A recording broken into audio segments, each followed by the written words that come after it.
ستشهد الحلقة 144 من مسلسل المنظمة انضمام شخصية جديدة، حيث تم الإعلان عن انضمام شخصية ماتيلدا إلى طاقم المسلسل. مسلسل المنظمة تبقى على نهاية موسمه الخامس 5 حلقات فقط، حيث من المنوي إنهاء الموسم الخامس عند الحلقة 148، ومن ثم سيقوم طاقم المسلسل بأخذ إجازة خلال فصل الصيف قبل أن يعودوا لتصوير الموسم السادس من المسلسل.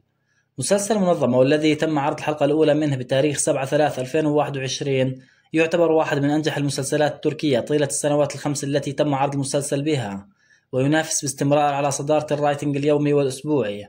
المسلسل الذي تدور أحداثه حول فريق خاص من جهاز الاستخبارات التركية يشارك في بطولته كوكب النجوم الكبار أمثال تولغا ساريتاش ويونس إمري يلدرم وسرداريين. في النهاية شكرا لكم على حسن المتابعة، رجاء الاشتراك في القناة والإعجاب بالفيديو. السلام عليكم ورحمة الله تعالى وبركاته.